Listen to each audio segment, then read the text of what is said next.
Good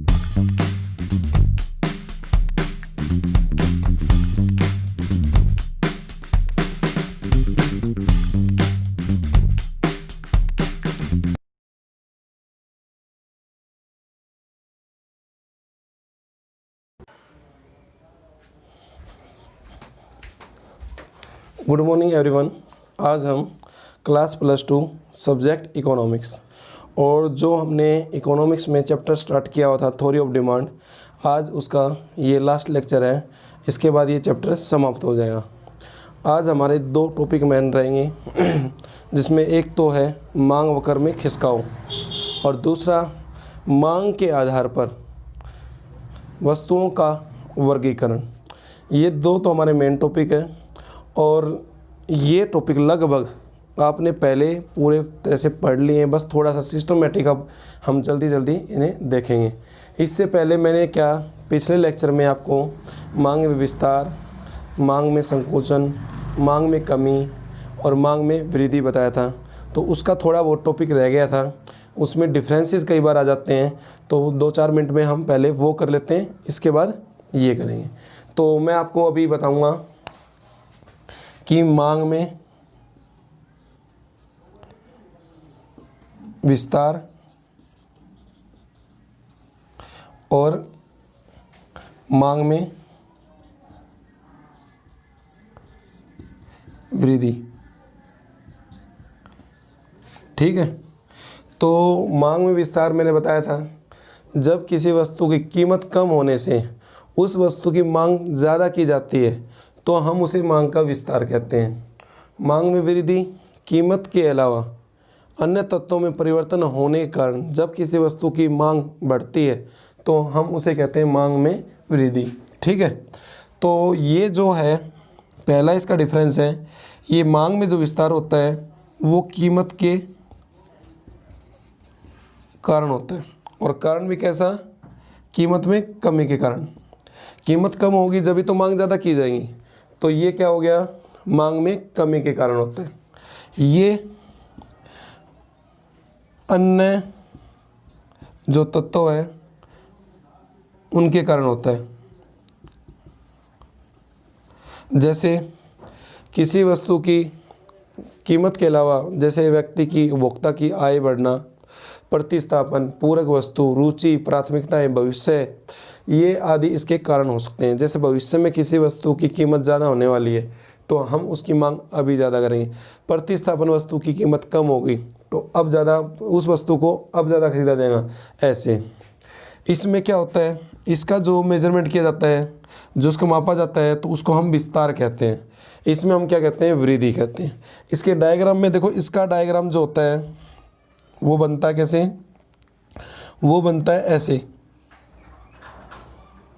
विस्तार तो देखो नीचे की तरफ होता है ना, ऐसे। तो इसका जो है ये हमारी लेफ़्ट साइड होती है, ये हमारी कौन सी होती है? Right side. तो इसका विस्तार का जो डायग्राम बनता है, डिमांड का जो कर्व बनता है वो लेफ़्ट टू राइट डाउनवर्ड बनता है। ठीक है, और इसमें क्या होता है? इसमें होता है शिफ्ट। कैसे? पहले ये था, फिर ये हो गया, ये डी हो गया, ये D1 हो गया। तो इसमें मांग अगर क्या करता है? लेफ़्ट टू राइट चलता है। चलता तो इसमें भी है, पर इसमें ऊपर से नीचे की तरफ। कौन सी की तरफ? इसमें डिमांड कर्व क्या करता है? मूवमेंट करता है। और इसमें उसमें क्या करता है? शिफ्टिंग करता है। मूवमेंट का मैंने बताया था आपको, यहाँ था पहले, अब यहाँ आ गया। इसमें पर क्या है? देखो ये है तो इसी लाइन पर, ये आगे पीछे हो रहा है। इसमें क्या है? मांग होकर आगे की तरफ जाता है, इसमें ऊपर से नीचे की तरफ जाता है। तो इसमें तो ये हो गया। अभी ऐसे ही हम क्या है, थोड़ा सा और पढ़ लेते हैं किसका?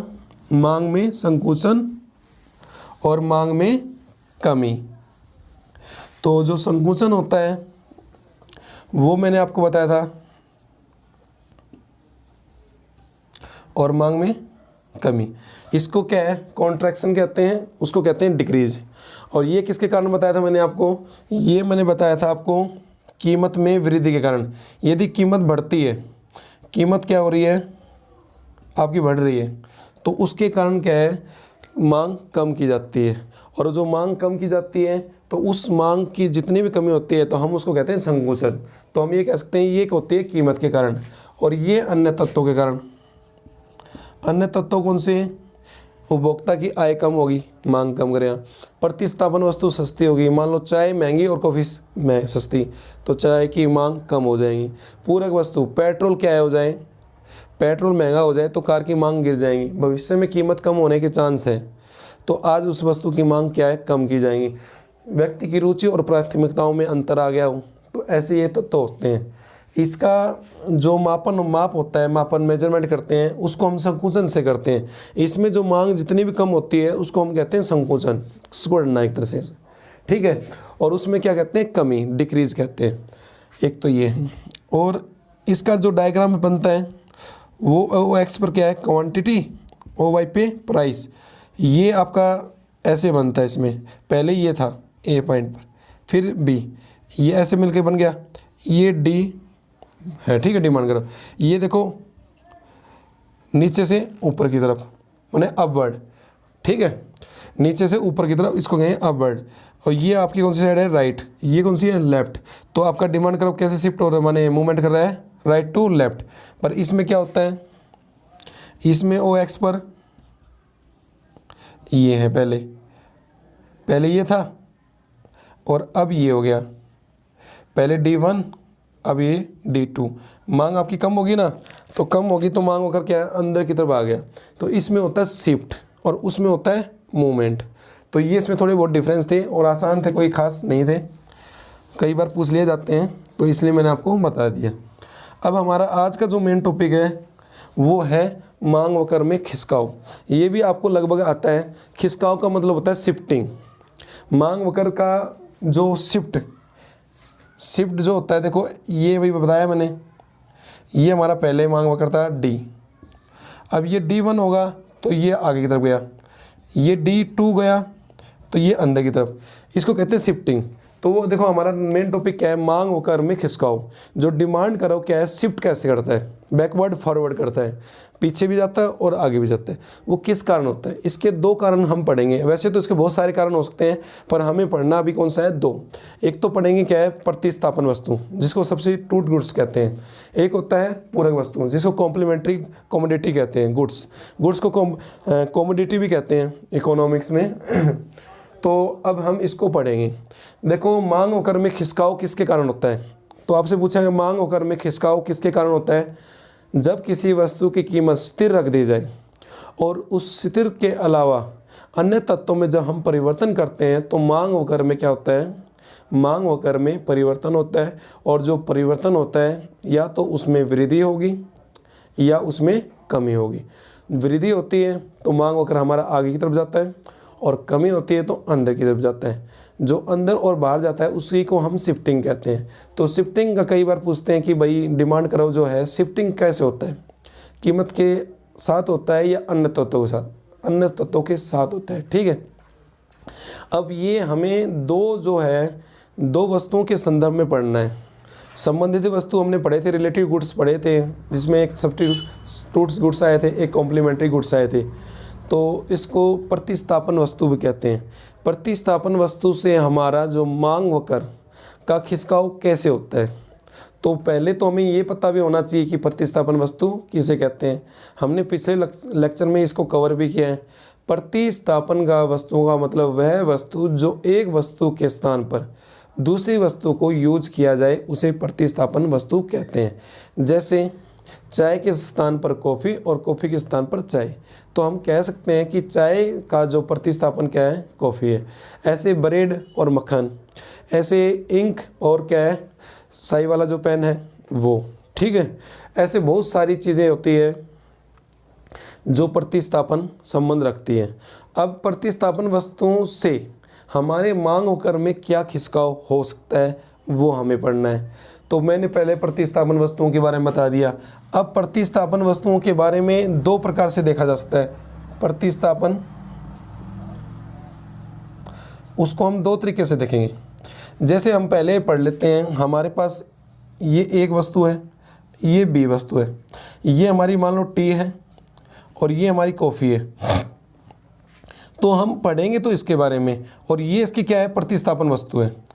ठीक है, तो या तो इन वस्तुओं की कीमत जो है, प्राइस है, इंक्रीज या डिक्रीज हो गई, या तो इंक्रीज हो जाएंगे या डिक्रीज हो जाएंगे। इसके इंक्रीज और डिक्रीज होने पर इस पर क्या इफेक्ट पड़ेगा वो हम पढ़ने जा रहे हैं।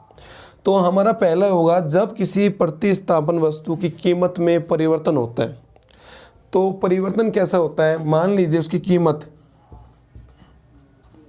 आपकी क्या हो रही है, बढ़ रही है, इंक्रीज हो रही है, तो उस पर क्या डायग्राम है। जैसे हम पढ़ रहे हैं अभी, चाय और कॉफ़ी दोनों एक दूसरे की प्रतिस्थापन वस्तु है, और जब कॉफ़ी की कीमत या प्रतिस्थापन वस्तुओं की कीमत बढ़ती है तो हमारे वस्तु के मांग वक्र पर क्या प्रभाव पड़ता है वो मैं देखना बता रहा हूँ आपको। मांग वक्र हमारा क्या होगा, बाहर की तरफ जाएगा,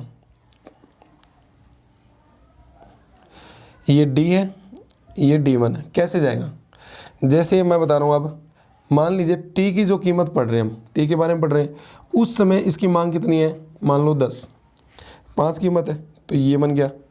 ठीक है, इसी समय कॉफ़ी की कीमत कितनी है, 15, उसे कितने व्यक्ति यूज़ कर रहे हैं, उसे व्यक्ति यूज़ कर रहे हैं 50। ठीक है, तो उस समय क्या हुआ, इसकी जो कीमत बढ़ गई, कीमत बढ़कर हो गई 25, तो यहाँ पर कुछ व्यक्तियों ने इसको खरीदना छोड़ दिया। कितने व्यक्तियों ने छोड़ दिया, 20 व्यक्तियों ने छोड़ दिया। तो वो 20 व्यक्ति अब क्या करेंगे, वो 20 व्यक्ति यहाँ पर इसी कीमत पर यूज़ करने लगे। किसको, चाय को। अब चाय की मांग बढ़ी है या घटी है, बढ़ी है ना, तो ये 30 हो गया मान लो, ये D1, ये A, ये B। मांग होकर आगे की तरफ गया है या पीछे की तरफ, मांग होकर आगे की तरफ गया। तो हम कह सकते हैं जब प्रतिस्थापन वस्तुओं की कीमत बढ़ती है ना, तो हमारे मांग वक्र क्या होता है, आगे की तरफ खिसकाव करता है। और क्यों करता है, क्योंकि हमारे उसी स्थिर कीमत पर हमारी वस्तुओं की मांग बढ़ जाती है। तो हम कह सकते हैं कीमत बढ़ने पर हमारी वस्तु की मांग बढ़ेगी, और मांग वक्र कैसे शिफ्ट होगा, राइट साइड की तरफ क्या है, शिफ्ट होगा, शिफ्टिंग। ठीक है, इसी के बाद मान लीजिए कीमत कम कर दी जाए, कीमत कम कर दी जाए तो क्या होगा, कीमत कम कर दी जाए तो आपका प्रतिस्थापन वस्तु की कीमत कम हो जाए, मान लो कीमत कम कर दी जाए। जैसे अभी पढ़ रहे थे हम, क्वांटिटी 10 पढ़ रहे थे, इसी समय क्वांटिटी हम पढ़ रहे थे कॉफ़ी की 15 और 50। इसी समय कीमत हो जाए मान लो 10, या 10 के बजाय 7 हो जाए, तो कुछ व्यक्ति क्या करेंगे, जो चाय पी रहे थे उनके मन में ये आया कि चाय देखो 5 की है, कॉफ़ी कितने की है, 7 की है, क्यों ना हम कॉफ़ी पी लें। तो वो कॉफ़ी पीने के लिए यहाँ चले जाएंगे। तो यहाँ पर मांग हो गई मान लो 55, यहाँ से 5 व्यक्ति चले गए, तो यहाँ पर अब 5 रुपये की कीमत पर कितनी मांग रह गई, केवल 5 मांग रह गई। तो यहाँ पर देखो प्रतिस्थापन वस्तुओं की कीमतों में कमी होने के कारण क्या हुआ, फिर प्रतिस्थापन वस्तुओं की कमी में होने के कारण हमारा क्या है, ये मांग होकर क्या है, इसकी मांग में कमी हुई। इसका डायग्राम देखोगे तो कैसे बनेगा, देखो OX पर क्वांटिटी, O बाई पे प्राइस। यहाँ पर देखो पहले इसकी कीमत कितनी थी, 5, इसकी मांग कितनी थी, 10, ये मांग होकर बन रहा था A पर D। अभी कीमत तो देखो उतनी है, पर मांग होकर क्या हो गया, अंदर की तरफ चला गया, D1 और ये B, और यहाँ पर 5, ये मांग होकर अंदर की सब तरफ शिफ्ट हुआ है, बैकवर्ड। ठीक है, इसे कहेंगे मांग होकर का क्या है, राइट टू लेफ्ट शिफ्ट होना। ये क्यों हुआ, प्रतिस्थापन वस्तु की कीमत के कमी होने के कारण। इसके बाद देखो इसके बाद हम पढ़ेंगे पूरक वस्तु। पूरक वस्तु के बारे में हमने आपको पहले बताया था। पूरक वस्तु वे वस्तु होती है जो दो वस्तु मिलकर क्या है, एक काम को पूरा करें। मैंने अभी आपको प्रतिस्थापन में एक गलत बात बोल दी थी, उसमें मैंने बोल दिया था कि कॉफ़ी और चाय, तो ठीक बोला था मैंने। उसके बाद मैंने मक्खन और ब्रेड बोल दिया था, वो गलत था। और एक एग्जांपल दिया था पेन का, वो गलत है। वो एग्जांपल इसके थे, ठीक है। अब पूरक वस्तु कौन सी वस्तु होती है, पहले तो ये पता होना चाहिए। पूरक वस्तु वे वस्तु होती है जो दो वस्तु मिलकर, दो या दो से अधिक वस्तु मिलकर किसी एक काम को या किसी एक उद्देश्य को पूरा करती है। जैसे मान लीजिए ये पेन है और इसकी एक इंक है। यदि मेरे पास इंक नहीं है पर पेन है तो इसका कोई यूज़ नहीं है। इंक है और पेन नहीं है तो पेन का कोई यूज़ नहीं है, इंक का कोई यूज़ नहीं है। ऐसे ही बहुत सारी चीज़ें होती है जिनके बिना दो वस्तु मिले बिना वो काम पूरा नहीं कर सकती, तो उन वस्तुओं को पूरक वस्तु कहते हैं। छोटी सी डेफिनेशन देना चाहूँ मैं तो ये होगी, पूरक वस्तु वे वस्तु जो दो या दो से अधिक वस्तुओं मिलकर किसी एक उद्देश्य को पूरा करे वो पूरक वस्तु होती है। अब इनकी वस्तुओं की कीमत से क्या इफेक्ट पड़ेगा? यदि इनकी कीमत बढ़ जाए और या कम हो जाए तो क्या इफेक्ट पड़ेगा? मान लीजिए हम कार का एग्जांपल लेते हैं। ये कार, ये पेट्रोल। कार की मांग मान लीजिए 10 रुपये की कीमत पर 50 है, बट इसी टाइम पेट्रोल की कीमत क्या है, बढ़ जाए या घट जाए। यदि कीमत बढ़ती है तो इसकी मांग कम हो जाएगी, 10 पे 40 हो जाएंगी, क्योंकि पेट्रोल महंगा होने के कारण कुछ लोग कार को ख़रीदना छोड़ देंगे, क्योंकि उनको क्या लगेगा, अब कार को ऑपरेट करना, चलाना, रखना, उसका मेंटेनेंस सारा महंगा हो रहा है, इसलिए हमारे कार हमारे बजट से बाहर है। तो इसी समय देखो कार की क्या मांग क्या हो गई, कम। वो कम क्यों हुई? जब पूरक वस्तु की कीमत क्या होती है, बढ़ती है जब। तो इसका डायग्राम कैसे बनाओगे आप? इसका डायग्राम आप ऐसे बनाओगे, पहले देखो कितना था, 50, ठीक है, ये डी, ये ए, और इसके बाद देखो ये 50 है, अब ये 40, D1 ये बी, पर ये आपको पता है ये क्वांटिटी है और ये प्राइस है। तो मांग होकर हमारा कहाँ शिफ्ट हुआ, अंदर की तरफ हुआ, बैकवर्ड हुआ। क्यों हुआ? क्योंकि प्रतिस्थापन वस्तु कम महंगी होने के कारण ना, पूरक वस्तु महंगी होने के कारण क्या है, हमारी मेन वस्तु पर भी सीधा प्रभाव पड़ता है। इसके बाद इसकी कीमत कम होने के पर क्या होगा, यदि पेट्रोल सस्ता हो जाए तो कार की मांग क्या है, बढ़ जाएगी। कार की मांग कितनी हो जाएगी, 60। क्यों? जो व्यक्ति ये सोच रहा था पहले मेरे कार मेरे बजट में नहीं थी, अब वो क्या सोचेगा कि कार अब मेरे बजट में। क्यों? क्योंकि इसका जो फ्यूल है और जो इसका चलने वाला ईंधन है वो सस्ता हो गया है। तो अभी देखो मांग कितनी करेगा, पहले 50 कर रहा था ए पॉइंट पर, डी, ठीक है, ये कीमत कितनी है, 10। इसके बाद देखो मांग बढ़कर कितनी हो गई, 60। मांग होकर क्या गया, बाहर की तरफ, ठीक है, फॉरवर्ड हो गया आगे की तरफ शिफ्ट। इसी को कहते हैं हम शिफ्टिंग। ये आसान थे, पहले हमने इसको डिटेल से पढ़ा हुआ है थोड़ा बहुत, बस अब डायग्राम थोड़े ज़्यादा बन गए हैं। तो इसमें मांग होकर क्या है, लेफ्ट टू राइट चलता है, बस ये आपको याद रखना है। तो हमने अभी पढ़ा कि मांग होकर मैं खिसकाऊँ, जो डिमांड करा हुआ है उसमें शिफ्टिंग किसके कारण होती है, हमने दो ही चीज़ों में पढ़ा है, और आय के कारण भी हो सकता है, पर मेनली आपके क्या है यही पूछा जाता है। तो आप ये करके कर लेना, ठीक है। इसके बाद पढ़ेंगे हम मांग के दृष्टिकोण के अनुसार वस्तुओं का वर्गीकरण। मांग के आधार पर, जैसे हम किसी वस्तु की डिमांड करते हैं ना, उस डिमांड के आधार पर वस्तुओं का वर्गीकरण कितने प्रकार से किया जा सकता है। तो मांग के आधार पे हम वस्तुओं को क्या काफ़ी रूप से बांट सकते हैं, काफ़ी तरीके से बांट सकते हैं, पर हमारे बेसिकली क्या है सब्जेक्ट में जो अभी है सिलेबस में 3 तरह से दिया हुआ है। एक होता है नॉर्मल गुड्स, सामान्य वस्तुएं। सामान्य वस्तुएं कौन सी होती है,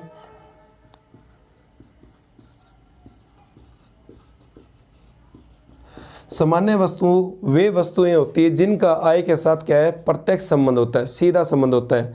नॉर्मल गुड्स जैसे जिन वस्तुओं की कीमत, जैसे सामान्य वस्तुएं वो वस्तु होती हैं जिसका आय के साथ सीधा संबंध हो। जिस व्यक्ति की आय ज़्यादा होगी वो उन वस्तुओं की मांग भी ज़्यादा करेगा। किन वस्तुओं की, नॉर्मल गुड्स की, ठीक है। इनका कीमत और वस्तु की मांग में सीधा संबंध होता है। और हमारा ये डायग्राम बनता है ऐसे, OX पर क्वांटिटी, OY पे प्राइस। प्राइस नहीं, यहाँ पर इनकम होता है क्योंकि हम इनकम से रिप्रेजेंट कर रहे हैं, ठीक है, इनकम। तो इसका देखो, इसकी इनकम कम तो इतनी मांग कर रहा है, इनकम बढ़ेंगी तो ज़्यादा मांग रहे हैं। इसका डायग्राम बनता है ऐसे, D1। आपने अभी तक ऐसे पढ़ाना ना डायग्राम, आपको इसमें ऐसे कैसे बन गया, ये तो उसका होना लॉ ऑफ एक्सेप्शन, मांग का अपवाद। बट यहाँ पर पहले क्या होती थी, कीमत होती थी बट यहाँ पर अब क्या है, इनकम है इनकम ज़्यादा तो मांग ज़्यादा, इनकम कम तो मांग कम। पहले ए पर था, अब किस पे, बी पे, मांग होकर क्या आगे की तरफ गया है। ठीक है, तो ये ऐसे बनने का कारण कई बार क्या बच्चे ये सोचते हैं कि ये मांग का नियम का अपवाद है। अपवाद तो जब होता है जब यहाँ पर कीमत होती है और ये ऐसे बनता। बट अब ये कैसे बना हुआ है, बना हुआ तो पॉजिटिव स्लोप में, प्रत्यक्ष संबंध होते हैं। कीमत और वस्तुओं की, सामान्य वस्तुओं की मांग में कैसे संबंध होते हैं, प्रत्यक्ष संबंध होते हैं। बट उसमें समस्या क्या है, ये सीधा बनने का कारण ये इनकम के साथ रिलेट करके दिखाया गया है। तो हम कह सकते हैं सामान्य वस्तु वे वस्तुएं होती है जो कि हमारे जीवन में साधारणतः यूज़ की जाती है और इनका आय के साथ सीधा संबंध होता है, प्रत्यक्ष संबंध होता है, धनात्मक संबंध होता है। इन वस्तुओं का क्या है, जो डायग्राम बनता है, डिमांड कर्व बनता है, वो पॉजिटिव बनता है, अपवर्ड बनता है, नीचे से ऊपर की तरफ जाता है। ठीक है, आपसे कई बार क्वेश्चन ये पूछा जाएगा सामान्य वस्तुओं के साथ मांग होकर कैसा बनेगा, या कैसे संबंध होते हैं आय के, तो सीधे संबंध होते हैं। और मांग होकर कैसे बनेगा आपका, अपवर्ड, नीचे से ऊपर की तरफ। ठीक है, सामान्य वस्तुओं के बारे में मैंने आपको बता दिया है। इसके बाद आता है इन्फीरियर गुड्स, निम्न कोटियों की वस्तु, घटिया वस्तुएं।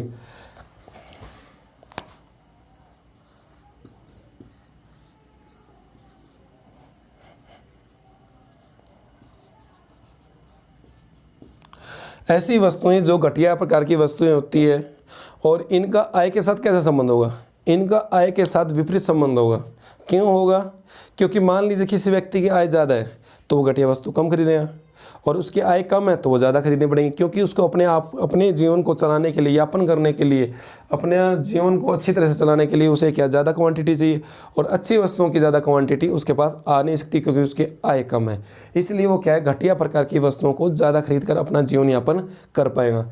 तो हम कह सकते हैं निम्न वस्तुएं वे वस्तुएं होती है जिसका आय के साथ कैसा संबंध हो, नेगेटिव संबंध हो, अप्रत्यक्ष संबंध हो, कहने का मतलब विपरीत संबंध हो। जैसे इसका डायग्राम कैसे बनेगा, देखो ओ एक्स पर आपने क्वांटिटी, ओ वाई पर क्या है, इनकम, और इसका डायग्राम बनेगा ऐसे, पहले ये था, अब ये ए बी डी डी, ये कीमत मान लो, ये इसकी क्वांटिटी मान लो, ये 4 ये 15। ठीक है, ये ऊपर से नीचे की तरफ विपरीत संबंध में ऐसा बनता है।